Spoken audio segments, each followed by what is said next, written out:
Subscribe करें और bell दबाएं ताकि कोई खबर रह न जाए।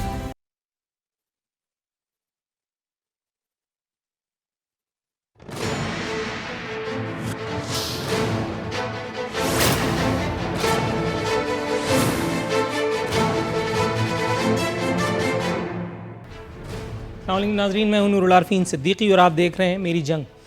नून लीग में मियां नवाज शरीफ के बाद एक और इनकलाबी, एक और ची गुवेरा की पैदाइश हुई है। मुबारक हो नून लीग वालों को। इक़्तिदार का हुमा सर से किया गया, नून लीग में यके बाद दीगरे ची गुवेरा पैदा होते ही चले जा रहे हैं। हालिया दिनों में एक वीडियो मेरी नज़र से गुजरी।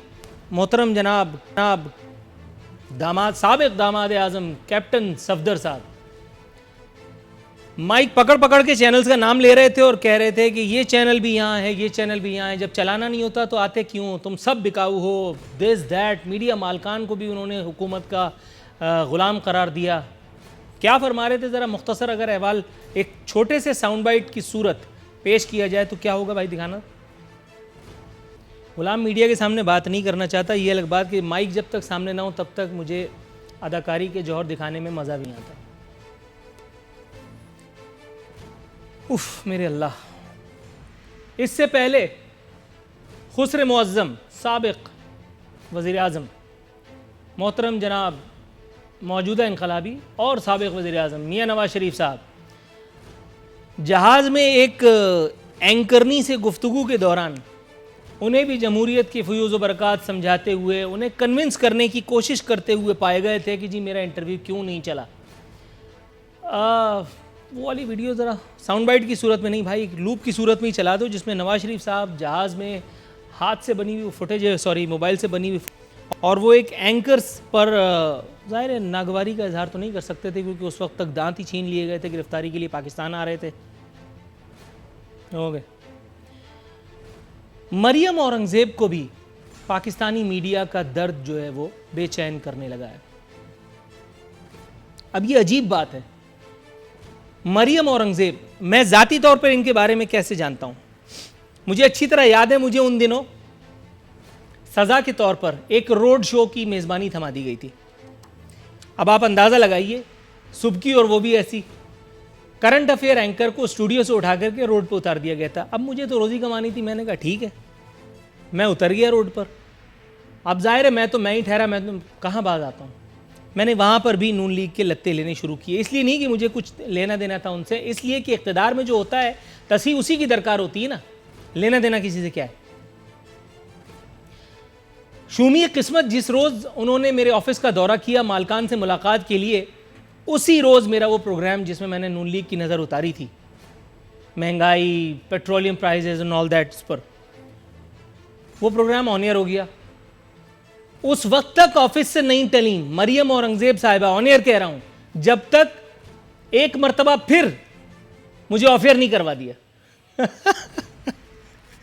अब उस मीडिया की जब ये वकालत कर रही हैं तो मुझे समझ में नहीं आ रहा। वो कहते हैं ना, हैरान हूं दिल को रोऊं कि पीटूं जिगर को मैं। साबिक वजीर खारजा, मुशीर खारजा, वजीर नहीं बने थे, सरताज अजीज साहब एक दौरे पर गए और हद से ज़्यादा इतना ज़्यादा भारत दोस्ती उन दिनों पींगे बढ़ाई जा रही थी। मैं एक प्रोग्राम किया करता था, मैं उसका नाम इस वक्त नहीं लेना चाह रहा, इंडिया की नज़र उतारा करता था मैं। इंडिया दुश्मनी अल्हम्दुलिल्लाह मुझे फ़ख्र परवरदिगार का एहसान है, मेरी ब्लड में है, तो मैं तो फ़ी सबीलिल्लाह इंडिया का क़िताल फरमाता था हर हफ्ते। मैंने उस वक्त हुकूमत की हद से ज़्यादा खुशामद पर एक तनकीदी प्रोग्राम दाग दिया। मैं ऑन एयर बता रहा हूं, you won't believe, director news, channel का CEO, चैनल का चीफ ऑपरेटिंग ऑफिसर, चैनल का ग्रुप HR हेड, सबकी मौजूदगी में मुझसे बुला करके बाकायदा आधे घंटे तक तफ्तीश हुई कि तुम कौन सी एजेंसी के परवरदा हो, किसके कहने पर तुमने नवाज शरीफ मुखालिफ ये एपिसोड किए। ये था नून लीग का वो दौर जो आज नून लीग वाले खुद ही भूल गए।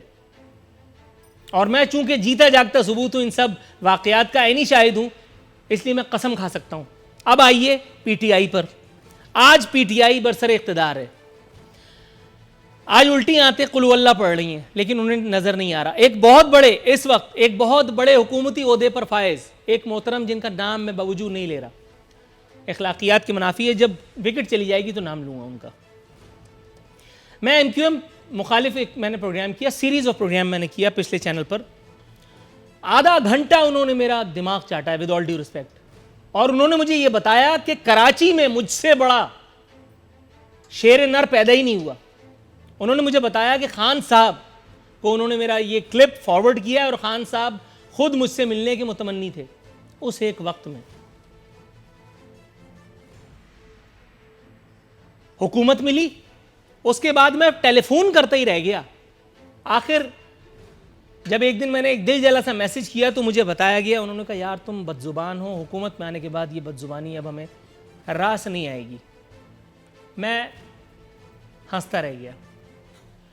मुझे याद है इस वक्त के एक वजीर, एक और अहम वजीर का हाल, जिन पर मरियम नवाज साहिबा ने गैर एलानिया पाबंदी आयद करवा दी थी। किसी चैनल पर उन वजीर, आज की उन वजीर का रुख रोशन नजर आना बंद हो चुका था। उनका खुसूसी तौर पर मुझे फ़ोन आया और उन्होंने मुझे कहा यार प्लीज़ हेल्प मी आउट, मुझे कोई अपने प्रोग्राम में नहीं ले रहा, तुम अगर मुझे अपने प्रोग्राम में महीने में एक दफ़ा ही ले लो तो मैं कम से कम अपने आप को इन रख सकता हूँ। मैंने कहा हुजूर अगर कभी ज़रूरत हुई तो मैं आपको ज़रूर तंग करूँगा। उसके बाद जब मुझे मौके की मुनासबत से उनकी ज़रूरत पड़ी, मैंने उनको प्रोग्राम में लिया, उनकी भी नज़र उतारी, हुकूमत की भी नज़र उतारी। फुल टॉस देने का आदमी मैं उस वक्त भी नहीं था।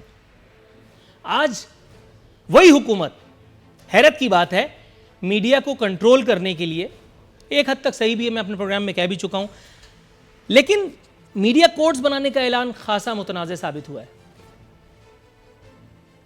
हुकूमत चाहती है कि मीडिया के मामलात को, जो मुलाजमीन हैं उनके मामलात को कंट्रोल करने के लिए मीडिया कोर्ट्स का क़याम अमल में लाया जाए। इस पर पीबीए ने एतराज़ किया है, सहाफ़ती तंजीमों ने, अंजुमनों ने इस पर अपने तशवीश का बाज़ाब्ता तौर पर इजहार किया। यहाँ एक सवाल मेरे जहन में आ रहा है कि वो तमाम ज़रख़रीद, विद ऑल ड्यू रिस्पेक्ट, मैं दोबारा दोहराता हूँ, वो तमाम ज़रख़रीद एंकर्स जो अपने प्रोग्राम का आगाज़ इमरान खान रहमतुल्लाह अलैह के हक़ में पीटीआई जिंदाबाद के नारे लगा करके करते हैं, और वो गोद लिए तमाम चैनल्स जिनका वाहिद काम इस वक्त हुकूमत की इस्लाह के बजाय उसके हर काम को सही करार देना है, क्या उनका भी एहतसाब किया जा सकेगा? मुझे ऐसा लगता तो नहीं है, लेकिन उम्मीद पर दुनिया कायम है।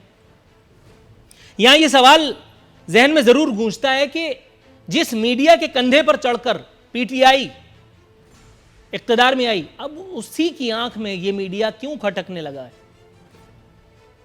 असरे हाजिर में एक बहुत बड़े मीडिया के चैंपियन, उनको एक अजर तो अपनी कोशिश का ये मिला कि उनको एक बाकायदा ज़बरदस्त किस्म की सैलरी, जिसमें हर माह माशाल्लाह उनको तनख्वाह भी मिलती है। अब हर माह तनख्वाह मिले तो अजीब सा फील तो करेगा आदमी।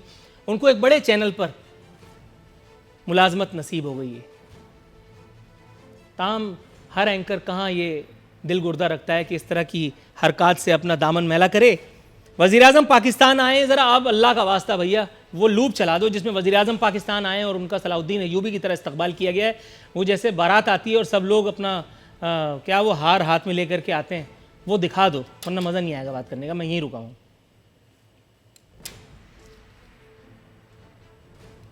मेरी चीखें निकल गई। एक बयान इस हवाले से भी मेरे पास मौजूद था। हाँ, फिरदौस आशिक अमान साहब फरमा रहे 25 जुलाई के दिन ज़िल्ले सुबहानी की शहंशाहियत खत्म हुई। अब जरा इस फुटेज को आप देखिए, ज़िल्ले सुबहानी की शहंशाहियत खत्म हुई। अब ये जो ज़िल्ले सुबहानी की शान में ये जो ममदूह कर रहे हैं, ये क्या है? जहांगीर तरीन साहब, जिनके चार्टर्ड जहाज में खान साहब घूमते फिरते थे, जिनके बारे में दुश्मनों ने उड़ाई है कि वो उनके एटीएम है पीटीआई के, मैं नहीं मानता। वो कैसे लाइन में? फवाद चौधरी, लो मुंह का मजाक कड़वा हो गया भाई। अब आप बताइए, ये लंबी जुल्फों वाले जो हैं, ये मेरे पक्के दोस्त हैं, ये मेरे प्रोग्राम में आने से ऐसे भाग रहे हैं जैसे पता नहीं क्या हो गया, पता नहीं कितना बड़ा तवंगर हूं मैं। ये देखिए आप, खान साहब कह रहे हैं कि मैं सियासत का वर्ल्ड कप जीत कर के आया हूं, ऐसा लगता है। लोग ये पूछ रहे हैं कि एक वर्ल्ड कप हम पर इतना भारी पड़ा है, अब अल्लाह माफ़ करे दूसरा वर्ल्ड कप क्या कुछ करेगा। आज हमारे साथ मौजूद हैं वज़ीर आला पंजाब की तर्जुमान। मैं चाहूँगा कि मोहतरमा खुद अपना तारुफ दें। मैडम अस्सलाम वालेकुम, प्रोग्राम में आपको खुशामदीद कहता हूँ। वालेकुम सलाम। ये मुझे बताइए मैडम, मैं बोलता ही चला जा रहा हूँ, मामलात इतने हैं। सबसे पहले ये मीडिया कोर्ट्स वाली बात पर आ जाइए। वो तमाम सहाफ़ी जो सवाल पूछते हैं, सवाल पूछने की जिसारत करते हैं, वो क्यों हुकूमत की निगाहों में खटकने लगे हैं? हमारा मकसद तो सिर्फ इस्लाह अहवाल है। हमें ना इमरान खान से दुश्मनी है, ना नवाज शरीफ से रिश्तेदारी है। आपको ये बात इसका यकीन क्यों नहीं आता? और दूसरा, ये अचानक एक और नए शोशे का जो जन्म हुआ है, इसका क्रेडिट अगर दिया जाए तो किसे? क्योंकि फवाद चौधरी साहब तो अब नहीं है, तो क्या इसका सेहरा किसी और के सर बांधा जाए? किसी और के सर पे क्यों बांधा जाए? अगर वो एलिजिबल हैं तो उनको किसी पोस्ट पे रखा गया ना। तो ये आप देखें, आपके मीडिया में पीटीआई के ख़िलाफ़ भी हैं लोग, और पीटीआई की फेवर में मैं नहीं बोल रही, वो सच भी बोलते हैं, हकीकत की बातें भी करते हैं, जो बहुत ज़रूरी है कि हर वक्त जो हुकूमत पुरानी जाती नहीं आती है, उसकी बुराई भी होती है, आने वाले पे भी तनकीद शुरू हो जाती है। तो आई डोंट थिंक सो कि हम लोगों को ऐसे करना चाहिए। हमें सबको मिलके पाकिस्तान को बनाने के लिए इमरान खान का साथ देना चाहिए, ताकि हम बेहतरी की तरफ जा सकें, ना कि हम हर वक्त एक दूसरे को बुरा भला कह के और चैप्टर क्लोज़ करते नज़र आए एक दूसरे का और पाकिस्तान का। Imran Khan is the only hope to bring back Pakistan into अपने पाँव पे खड़ा करना चाह रहे हैं, और उनकी पूरी कोशिश है, आवाम उनके साथ है। आपके मीडिया वाले कुछ, जैसे कहा जाता है कि जी लफाफा पेड मुलाजिम, वो लोग अभी तक का नाम अगर तबर्रुकन इखलाकन आप ले लें, अगर मैं हूं तो मेरा भी लीजिए चैनल नहीं, आप तो फेयर बात करते हैं, पर कुछ पीटीआई के लिए ज़रा आंखें खोल के आप ख़बरें सब देखा करें और सुना भी करें। हमारे पीटीआई के चैनल्स पे भी देखा करें कि हम जो कर रहे हैं वो हकीकत, हाँ वही जो पीटीआई के वो जो गोद लिए, हाँ जो गोद लिए गोद नहीं लिए हुए हमने, और ना ऐसे करने वाले हैं हम। ये गोद लिए हुए पुराने वर्ड हैं, आपके मुंह पे चढ़े हुए हैं। ये हमारे साथ नहीं सूट करते। हम लोग जो भी काम करते हैं अवाम के लिए और पाकिस्तान की बेहतरी के लिए करते हैं। प्रूफ आपके सामने है, इमरान खान अमेरिका गए और वहाँ पे इतनी इज़्ज़त मिली उनको पाकिस्तानी से, इतना प्रोटोकॉल मिला कि आज तक किसी, मेरे ख्याल में अरब मुमलिकत के कोई जो शहंशाह या बादशाह है उनको भी नहीं, आई डिडंट सी आपको। मैडम तो जावेद चौधरी साहब जुमेरात 25 जुलाई अपने आर्टिकल कोकेन की लाइन में लिखते हैं, एक इक्तबास पढ़ने के बजाय चले मैं आपको सिर्फ इसका एक लुब्बे लुबाब बता देता हूँ। उनका खदशा ये है कि इमरान खान साहब ने जब डोनाल्ड ट्रंप के पास उनके साथ उनकी मुलाकात हुई है, तो इमरान खान साहब से ये तकाजा किया गया है कि शकील आफरीदी को हवाले कर दिया जाए। ठीक। एक इंटरव्यू में देख रहा था, सोशल मीडिया पे इस वक्त भी जीनत बना हुआ है, जिसमें खान साहब ये इंदिया देते नजर आ रहे हैं कि आफिया सिद्दीकी के हवाले से, यानी अगर आफिया सिद्दीकी का नेमुल बदल अगर समझा जाए तो हम शकील आफरीदी की हवालगी पर गौर कर सकते हैं। अब ये तो टेम्परेचर चेक करने वाली बात हुई ना। आफिया सिद्दीकी बेचारी में अब क्या बचा है? आफिया सिद्दीकी को लाना ये जाहिर है बहुत जरूरी है। खान साहब भी वो पहले आदमी थे, मैंने ये अपने प्रोग्राम में एस्टेब्लिश किया है, जिन्होंने एज अपोजिशन रहनुमा इस हक में आवाज़ उठाई थी। अब जब उन्हें सलाहुद्दीन अयूबी साबित करने के लिए आधा मीडिया अपनी जान की बाजी लगा चुका है, खूब सर धड़ की बाजियां लग चुकी हैं, हर आदमी आगे बढ़ बढ़ करके इसमें अपना हिस्सा डाल रहा है, तो वो सलाहुद्दीन अयूबी, उसको वो मौरका जीतने के लिए शकील आफरीदी का लॉलीपॉप देने की क्या ज़रूरत थी?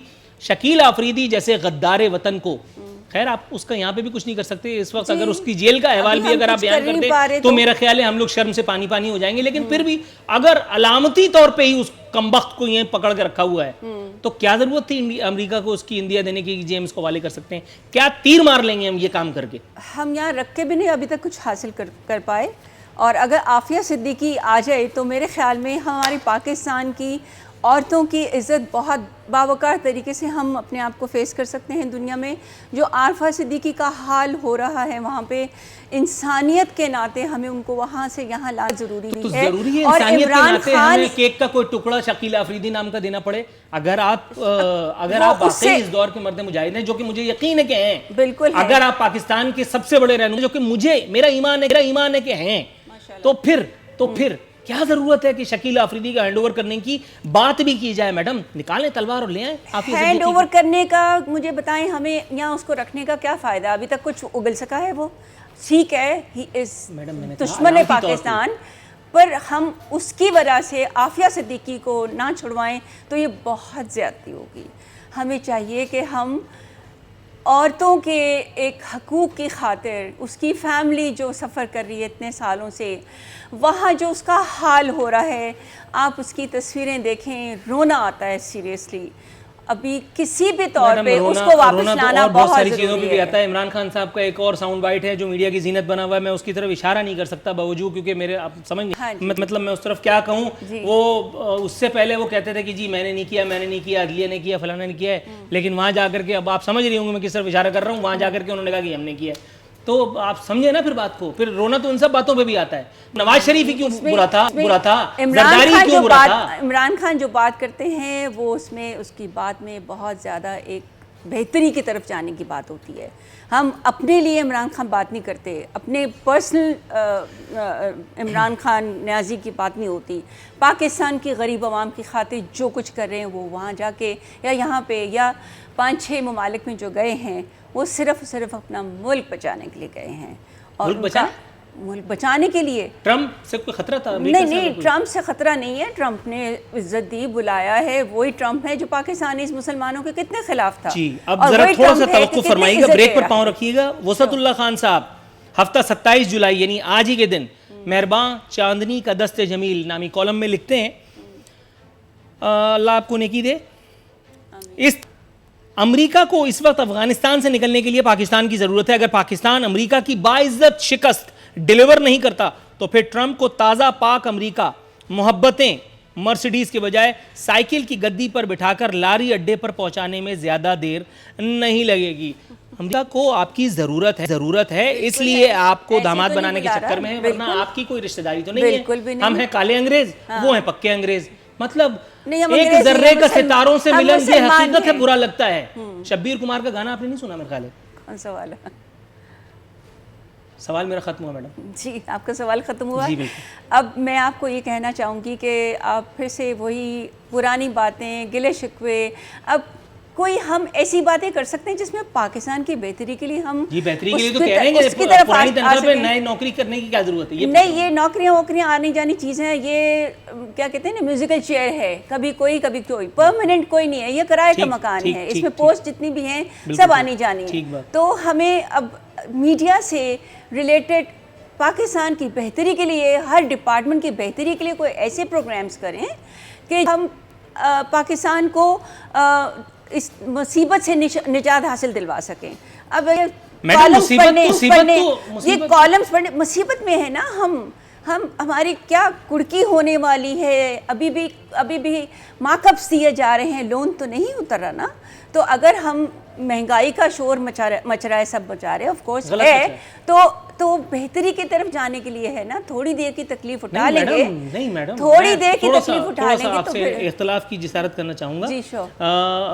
आप मुझे ये बताइए, यही महंगाई जब नवाज शरीफ के दौर में थी, मैं अगर साउंड बाइट चलाना शुरू कर दूं ना तो ये प्रोग्राम खत्म हो जाएगा कि अगर महंगाई हो रही हो तो हुक्मरान चोर होता है, अगर नवाज शरीफ हुकूमत में हो, ये बताना भूल गए। अभी हुक्मरान अब खान साहब हुकूमत में है तो इसलिए ऐसा कम कुछ कह नहीं सकते। अच्छा, दूसरी बात, जब मीडिया की गर्दन नवाज शरीफ दबाए तो बुरा है, लेकिन अगर खुदा न खास्ता, हालांकि मुझे ऐसा यकीन नहीं है कि ऐसा कोई कुछ कर रहा है, लेकिन अगर इंशाअल्लाह ताला, आपकी जुबान अल्लाह ताला मुबारक करे, लेकिन अगर अपोजिशन की बातों में सदाकत 1% भी है और मीडिया का गला वाकई घोटा जा रहा है, तो फिर इमरान खान सही कैसे हो गए? मतलब एक जनरल नॉलेज का सवाल है, अगर आप जवाब देना चाहें। कैसे दिया जा रहा है मीडिया का गला, कैसे घोटा जा रहा है? कौन सी बात है जो आप लोग हाईलाइट नहीं कर देते एकदम से? बस हर चीज़ हॉटलाइन न्यूज़ पे आ जाती, फॉक्स न्यूज़ पे नहीं आती, आप लोगों के पहले आ जाती है।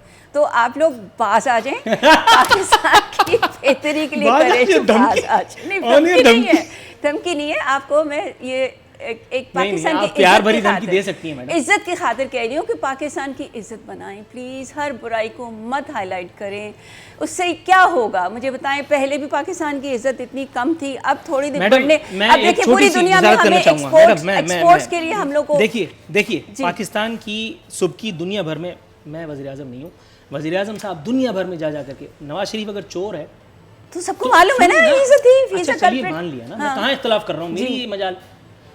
मुझे ये बताइए, नवाज शरीफ चोर, अल्लाह माफ़ करे जरदारी चोर, अल्लाह माफ़ करे फजलुर रहमान चोर, हर वो आदमी चोर जो पीटीआई में नहीं है, एक मिनट ना मैडम, हर वो आदमी चोर जो पीटीआई में नहीं है, ठीक है। आपने आधे हज़ारों को तो अंदर कर दिया, चलिए अच्छा किया, मुल्क के लिए किया, आई एम विद यू। दुनिया भर में जाकर के ये गाने की क्या जरूरत है? अमेरिका के जलसे में खड़े होकर के आपने कहा, अपना विजन आपको शेयर करना चाहिए था, आप कह रहे हैं मैं जाकर के उसके एसी का प्लग निकाल दूंगा, गजब खुदा का, तो ये विजन है। अच्छा दूसरी बात, मैडम अभी कहाँ खत्म हुआ, अभी तो शुरू किया है। चल। दूसरी बात आप कह रहे हैं वहां खड़े होकर के कि जी ये पहली असम्बली है जिसमें डीजल नहीं है, और यहां शिबली फराज के कानों में वो बात नहीं जाती। शिबली फराज अकेले अपना एक मंजन बेच देते हैं, फजलुर रहमान के पास जाकर के आशीर्वाद लेने की कोशिश करते हैं। फजलुर रहमान ने फुल टॉस बनाई और उठा करके बॉल को बाउंड्री लाइन से बाहर फेंक दिया और कहा कि इमरान खान तुम्हारी टीम मेरे पास एनआरओ लेने आई थी। आपको याद आया कुछ? खान साहब यही जुमले मुतवातिर दोहराते रहे, क्या रह गया? इमरान खान साहब की विद ऑल ड्यू रिस्पेक्ट सुबकी भी फजलुर रहमान साहब ने कर दी और हजीमत सियासी तौर पर आपको नसीब भी हुई। क्या कहेंगी मैडम? ये क्या कंफर्म बात कर रहे हैं आप? जी आप कंफर्म बात कर रही है? कौन सी? ये जो फजल रहमान वाली कह रहे हैं, मैडम, क्या मैं क्या तो वक्फे पे चला जाऊं, खुदा की क्या प्रूफ है मुझे बताएं। हैं? क्या प्रूफ मैं है? रिजाइन कर दूंगा? पता नहीं, मैं गजब खुदा मुझे का, तो मैं नहीं- रोने लगूंगा धाड़े मुझे तो मार नहीं- मार के। मुझे ये तो सब नहीं- ऑनियर हुआ है भाई, मुझे तो मैं को नहीं- घर से गया मुझे तो नहीं या यकीन फजलुर आता। रहमान ने मुझे टेक्स्ट किया था, ये ऑनियर हुआ पता है। है। इमरान खान साहब ने जलसे में कहा था डीजल से पाक असम्बली है हाँ, बिल्कुल अमेरिका है, में, याद बिल्कुल है, है? अल्हम्दुलिल्लाह, उसके बाद जब यहाँ पे ये अल्हम्दुलिल्लाह। कांड हुआ, मैडम हाँ। आपने तो मुझे काना कर दिया, मैं क्या करूं? मेरे पास ना- तो कुछ पूछने के लिए कुछ नहीं ना रहा, बात करे, खत्म। बस कुछ ना End of करे। discussion। मीडिया वालों का ये है रोल कि पाकिस्तान की तरक्की की बातें करें, बुराइयां छोड़ दें। तरक्की कोई की बातें? घिसी-पिटी बातें पुरानी। आप कह रही थी कि फजलुर रहमान मुनासिब आदमी नहीं है, मैंने मान लिया, चलो। बिल्कुल। लेकिन फिर शिबली फराज ने क्यों नहीं माना? इमरान खान साहब ने आकर के इज़हार बरहमी किया कि क्या ज़रूरत थी किसी को जाने की, चेयरमैन सेनेट के इंतखाब के लिए उनसे मदद मांगने की। आपने एनआरओ लेने की इमरान कोशिश खान की की। मर्जी से तो नहीं हुआ ना, हर कोई अपनी इसका मतलब है कि इमरान खान वजीर आजम है, ताहम डिफेक्टो वजीर आजम शिबली फराज ने बनने की कोशिश की। 5 साल 10 साल 15 साल इंशाल्लाह, अगले आने वाले 15 साल भी होंगे इंशाल्लाह। पाकिस्तान की जब इज्जत होगी, अच्छा जल्दी से कौमी बेहतर हो मैडम, जाएगी। 2022 में फवाद चौधरी साहब बताते हैं कि पहला पाकिस्तानी खला में जाएगा। कैसा हो अगर वो पहले पाकिस्तानी खुद फवाद चौधरी साहब हो? मुख्तसर जवाब। ये फवाद चौधरी साहब से पूछे, मेरे ख्याल में ही बेटर नो, कि मेरी उनके साथ डायरेक्ट बात नहीं हुई। राइट मैम, और थैंक्स अगर अ वो लॉट कह रहे हैं, ये for your attention, thanks a ये लॉट फॉर योर अराइवल। मैं क्या कहूं मैडम, थैंक यू सो अब मच। मैं फिर वो बोलूंगी प्लीज इन सब का नाम लेना छोड़ दें, ये बताएं कि पाकिस्तान की मादनियात कितनी राइट हैं। राइट, पाकिस्तान हमने की जाके- मादनियात को डिस्कवर करेंगे इंशाल्लाह। हमने डिस्कवर किया हुआ है, कौन कौन यहाँ से लेके जा रहा है, सोना लेके जा रहा है। मैडम मुझे वक्फा लेना है। नाज़रीन यहाँ वक्त हुआ एक मुख्तसर से कमर्शियल ब्रेक पे जाने का।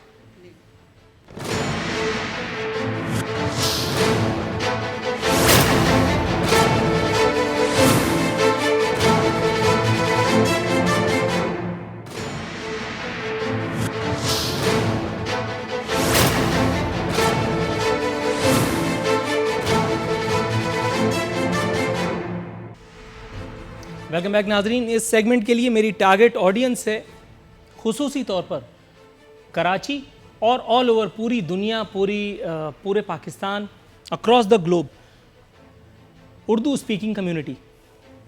खुसूसी तौर पर वो लोग जो जाग महाजिर जाग का नारा लगाकर इक़्तिदार में आए। इमरान फारूक, डॉक्टर इमरान फारूक MQM के बानियों में से एक। क्रेडिट तो अल्ताफ़ हुसैन को दिया जाता है कि वो कायद थे, लेकिन दर हकीकत ये इमरान फ़ारूक साहब का दिमाग था, उन जैसे कुछ और लोगों का, इमरान फ़ारूक, अज़ीम तारिक, दिस दैट, जिनकी वजह से उर्दू बोलने वाले लोगों को, उर्दू स्पीकिंग कम्युनिटी को एक ज़ुबान मिली, उनको एक शनाख्त मिली महाजिर कौमी मूवमेंट के नाम से। अफसोस की बात यह है, उस शनाख्त का जो कुछ हुआ ये लंबी कहानी है, फिर उस पर बाद में बात करेंगे, इस वक्त ये सेगमेंट करने की ज़रूरत क्यों पेश आई? अब से कुछ 2 रोज़ कबल एक न्यूज़ रिपोर्ट एक टेलीविज़न चैनल पर देखने का इत्तेफाक हुआ, जिसमें इमरान फारूक साहब, जो अब इस दुनिया में नहीं है, उनकी बेवा मोहतरमा और उनके 2 बच्चे कसमपुरसी के आलम में बरतानिया की सरजमीन पर दिखाई दिए। वो तस्वीर लगाओ यार, वो सब ये देखिए आप।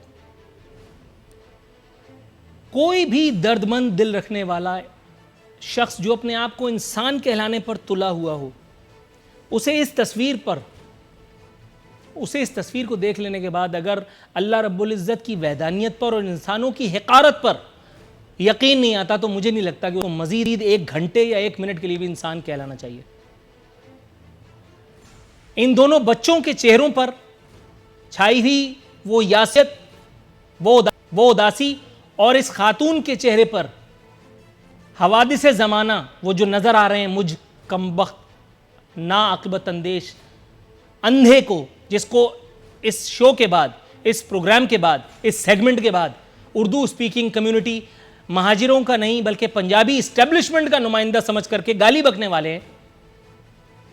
ज़रा आप अपने निगाहों पर पड़े पर्दों को हटाकर देखिए कि क्या मैं सही कह रहा हूं या गलत। ये उस शख्स के बीवी बच्चों का हाल हो रहा है जिसने इस उर्दू स्पीकिंग कम्युनिटी के लिए वो जो एक वैक्यूम था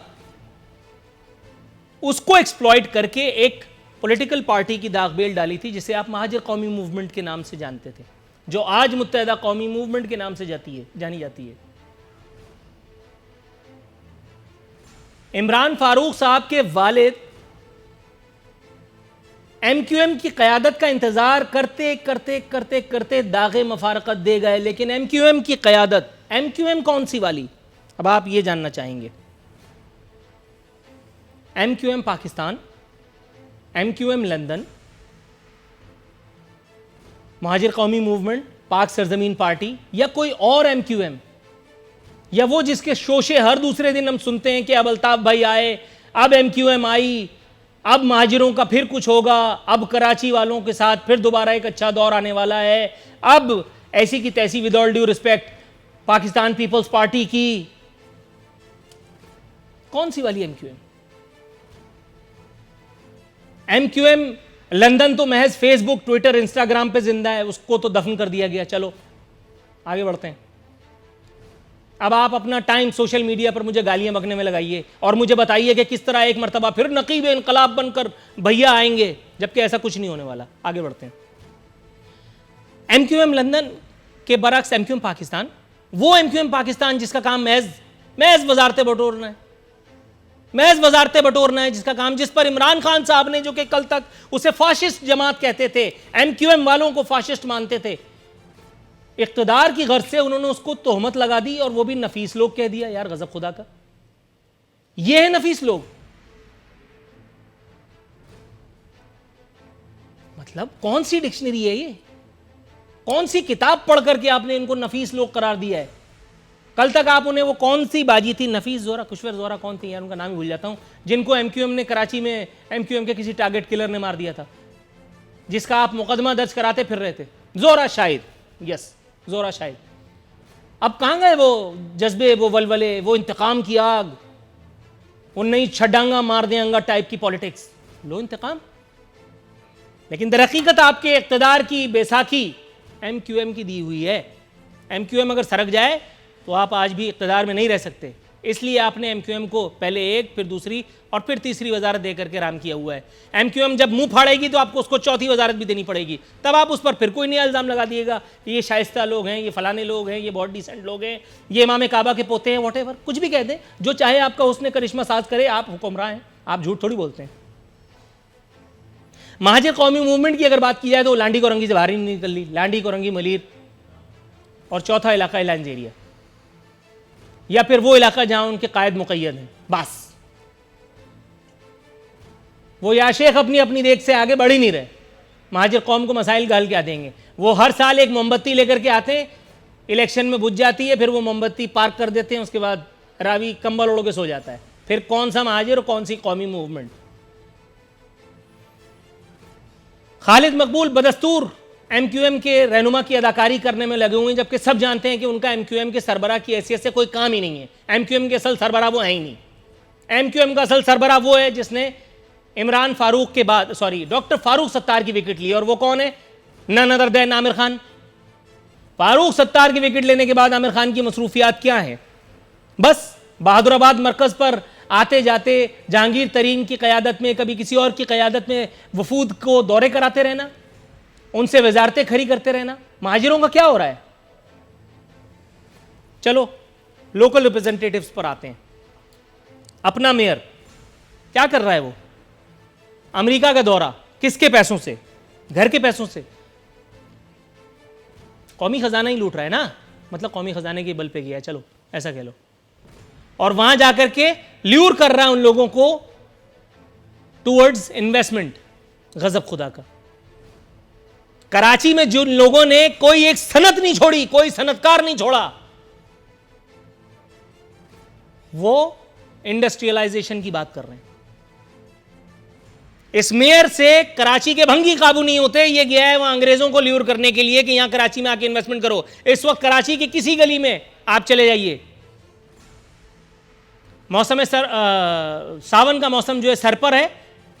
अगले 24 घंटे या 48 घंटे या कुछ घंटों और मजीद के बाद कराची आपको पानी में डूबा हुआ नजर आएगा। ये मेयर अपने बंकर से अगर निकल जाए तो मैं अपना नाम बदल दूंगा। सिर्फ अपने तौर पर मासूमाना सवाल करने वालों के स्टूडियोज में नजर आएगा, या उनकी डीएसएनजीज को इसका मुंह देखना नसीब होगा जो फुल टॉस जर्नलिज्म के कायल हैं, जो इससे सवाल करे उसको जवाब का मुंह कभी नसीब नहीं होगा। महाजिरों के रहनुमाओं को शादियों से फुर्सत नहीं है। गजब खुदा का। अब मैं पर्सनल लाइफ, अब आप कहेंगे मैं पर्सनल लाइफ में जा रहा हूं। और भाई पर्सनल कुछ नहीं है आपका, आप पॉलिटिक्स में आ गए। सॉरी, हाँ ये ब्लर आपने सही किया जी, एक नहीं कट रही हो, 2 और 3 हो रही। बहरहाल अच्छा, मतलब अब आप ये देखिए, महाजिर अवाम को पीने का साफ पानी मुयस्सर नहीं है, लेकिन मौसूफ 1.5 करोड़ रुपए की बुलेट प्रूफ गाड़ी में घूमते हैं। दी किसने? अंकल सैम ने? नो, वही मेयर जो इख्तियारात का ओनर होता है। बताया किसने? घर के भेदी ने। वही थोड़ी आई है, अल्लाह माफ करे माज़अल्लाह। कहां है महाजिर अवाम का दर्द? जरा जूम करके दिखाओ यार इनके रुखे रोशन को, अगर हो सकता है, नहीं हो सकता तो दफा करो। महाजिर अवाम का दर्द देखिए, इनके चेहरे पर हवेदा है। नजर आ रहा है महाजिर अवाम का दर्द? ये देखिए। अपनी पर्सनल लाइफ में मैं मानता हूं, मैं उस पर तबसरा नहीं कर रहा, मैं उस पर तबसरा नहीं कर रहा भाई। मैं सिर्फ ये पूछ रहा हूं कि महाजिर अवाम को पीने का साफ पानी नहीं मिल रहा। किधर है एमक्यूएम? किधर है एमक्यूएम के मसीहा? अभी थोड़े दिनों पहले खबर सुनी थी कि जी वो किसी खालिद बिन, पता नहीं क्या नाम है यार उसका, खालिद बिन विलायत, क्या नाम है वल्लाह आलम, वो जो गरीबों का मसीहा है, ब्लैक पराडो में घूमता है। खालिद बिन वलीद को तो उन्होंने विकेट ले ली, क्या हो गया? उसने इस्तीफा दे दिया था आमिर खान साहब से इख्तिलाफ पे। गजब खुदा का। आमिर खान से इख्तिलाफ, अपनी रोजी रोटी की खुद ही दुश्मन है। कराची वालों को अकल क्यों नहीं आती? कराची वाले वो बानियाने पाकिस्तान की औलाद, लखनवी तहजीब के दाई, तहजीब और तमद्दुन के रखवाले, और इलेक्शन आते ही महाजिर हो जाएंगे। वो महाजिरों वाला चूरन बेच करके फारूक सत्तार कभी निकल जाएगा, कभी आमिर खान निकल जाएगा, कभी खालिद मकबूल निकल जाएगा। इनको हर पंजाबी दुश्मन नजर आएगा, इनको हर पख्तून अपना दुश्मन नजर आएगा। और उसके बाद वही पंजाबी, वही पख्तून, कभी पीटीआई, कभी पीपल्स पार्टी, कभी किसी और सियासी जमात का नकाब पहन करके जब इनसे मदद मांगने आएगा तो ये साइल बन करके वजारत मांग लेंगे और उसके बाद चुप करके उनके साथ बैठ जाएंगे। आज 18वीं तरमीम बुरी नजर आ रही है। आज पाकिस्तान पीपल्स पार्टी बुरी नजर आ रही है। चोर हैं, डाकू हैं, लुटेरे हैं। कल तक जब मफामत का दस्तरखान बिछा हुआ था और बाकायदा अपने हिस्से की बोटियां मिल रही थी, एक तरफ लियारी गैंगवार ने कराची में कत्लो गारत का तूफान उठाया हुआ था, दूसरी तरफ मुत्तहिदा कौमी मूवमेंट ने अस्पताल तक नहीं छोड़े इन लोगों ने। मैं एनी शाहिद हूं। भूल गए वो कराची आप? कराची के नाले बंद नहीं होते, बंद किए जाते हैं। कौन नहीं जानता है? और ये आज से नहीं है। नेमतुल्लाह खान के दौर में यही वसीम अख्तर टेलीविजन पे बैठ के गला फाड़ फाड़ के कराची की 19 सड़कें खोद दी। MQM का उसके बाद आने वाला दौर, जिसमें मुस्तफा कमाल मेयर कराची थे, नाज़्म कराची, 219 सड़कें खोदी गई थी। और उसके बाद तौजी क्या पेश की जा रही थी कि बनाएं कैसे जब तोड़ेंगे नहीं तो। तामीर के लिए कुछ सब्र करना पड़ता है। नेमतुल्लाह खान के अपना घर बना रहा था सिर्फ इसलिए कि वो जमात इस्लामी का नुमाइंदा था, सिर्फ इसलिए कि उसके दाढ़ी थी, सिर्फ इसलिए कि वो अल्ताफ हुसैन जिंदाबाद के नारे नहीं लगाता था, सिर्फ इसलिए कि वो कायद का गद्दार, क्या वो बेतु का एक बेहुदा सा नारा था, उसका दाई नहीं था, सिर्फ इसलिए कि वो नकीब इनकलाब अल्ताफ अल्ताफ के बेहुदा नारों से तुम लोगों का दिल नहीं बहलाता था। ये शहर इस वक्त यतीम है, ये शहर और शहर वाले यतीम हैं, लेकिन शहर वालों की अक्ल पर अल्लाह ताला ने ऐसी मोहर लगाई है। टाइम अप हो गया नाजरीन, ये फतवा यहीं खत्म होता है। कराची वालों, एक मरतबा फिर लिहाज पढ़ो, टेलीविजन ट्यून करो, वीकेंड मनाओ, कुछ भी करो, तुम जानो और तुम्हारा खुदा जाने। नाजरीन, इसी के साथ हमारे प्रोग्राम का वक्त खत्म होता है। नूरुल आरफीन सिद्दीकी और हमारी टीम को इजाज़त दीजिए। फी अमान अल्लाह।